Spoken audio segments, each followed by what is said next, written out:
Hey, what's going on, guys? Kaoiji here. Now, there's actually a little bit to go over this week and one really huge announcement. Now, first off, if you haven't already found out the news, there is a Prologue 3 stream that's going to be giving us the new Genesis information that we've been looking for, such as story, character information, as well as a release window. So go ahead and check it out. Also going to be leaving a link down to the stream in the description below. All right, now next, let's start with the newest AC scratch that's not a rerun. Over the next 2 weeks, we're going to see 2 AC scratches, and one of them is a collaboration scratch that hasn't appeared in the Japanese version in about 6 years. And that is an anime that I enjoy, but also have mixed feelings on, which is the Irregular Magic High School. Now, for those of you guys who don't know anything about the Irregular Magic High School, it was originally a web novel series that then got converted into a light novel series, and then a manga adaptation a little bit later. It's set in an alternate history, which basically had the Third World War occur, which reduced the world's population down to 3 billion. Either way, if you know nothing about the anime, the season 2 actually just ended over in Japan,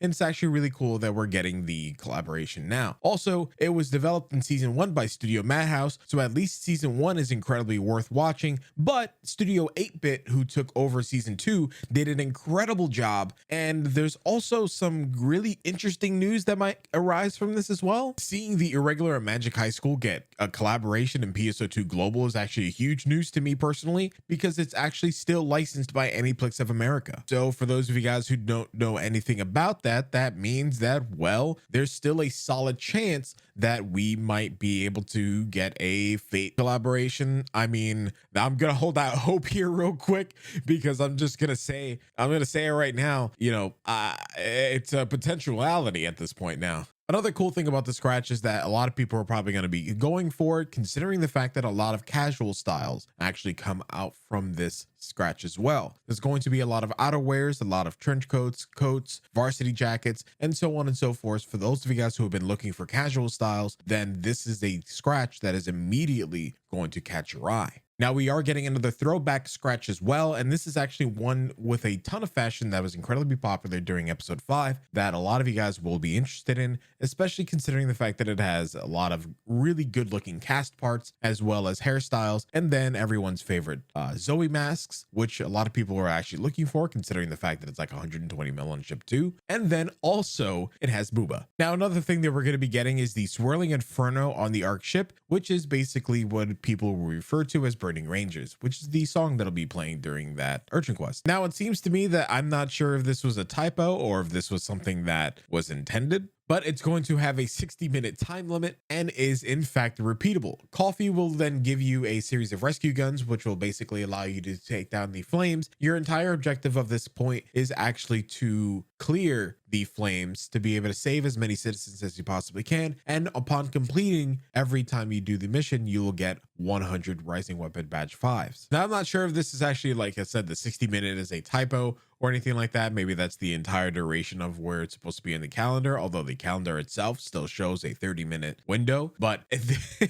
this makes me laugh a little bit, considering the fact that on the Japanese version of the game, basically nobody actually completed the urgent, and they wound up timing a lot of the time, considering the fact that you were able to get even more ARCS badges by simply letting everybody burn and killing the enemies that'll continuously spawn. So I'm interested in seeing what'll be changed in the global version, if anything. Now, this is also going to be able to drop a couple of other really interesting augments as well that a lot of people are going to be looking for, which is going to be add S2 Perfect Adept Will, add S3 Lustrous Perfect Chain, add S5 Augment Bloom, which, I mean, I guess you can pick that up off the Rising Weapon Badge 5 store. You can also get add S7 Concentrated Suity, I think is how you're supposed to say that. I don't know. Maybe I'm correct me in the comments down below. And then obviously, because we can't go anywhere without getting our Skydance support, add S8 Skydance support drops here. And then we also have the final battle Space-Time and Interstice, otherwise known as the Anal Battle Space-Time Interstice. And if you don't know why I called it Anal Battle, then you should definitely go visit their Twitter, because the kerning of their Twitter post definitely was Anal Battle. I'm sorry, it's too funny.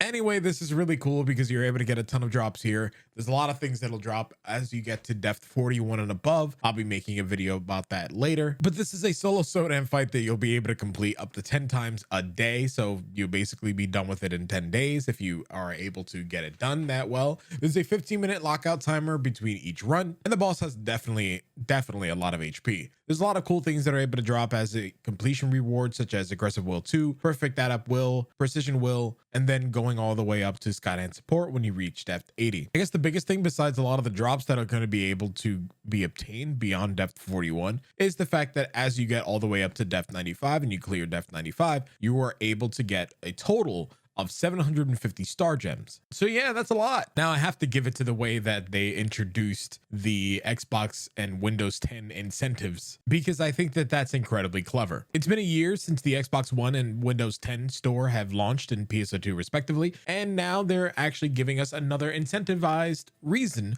to log into those platforms. So by logging into the Windows 10 or Xbox One version of PSO2, by logging in for 5 different days, you're able to get a Tokyo Rainbow Key Gold for every day that you log in during the campaign period. You're able to get 1 million EXP tickets for logging in for at least 3 different days. And then for logging in for 5 different days, you're able to get 2 Tokyo Rainbow Keys and then 1 key Rivelate, which allows you to get the Rivelate weapon series weapon. So while you're logging into the Windows 10 store and or the Xbox One version of the game, you might as well be completing your recommendeds on that respective platform. This way you'll be able to get, whenever you do 3 recommendeds, the Singer's Mic weapon camo. For completing 5 recommendeds, you'll be able to get the sporty short hair GV, and then for completing 7 recommendeds, you'll be able to get the braided half updo GV. I'm going to be completely honest with you, this is actually an incredible thing, mainly because if those of you guys who are looking to collect as many weapon camos as you possibly can, as well as hairstyles before the release of New Genesis, these are going to be things that you're definitely going to want to grab. Now, before we continue anything, for those of you guys who are a little bit skeptical about the Windows 10 store,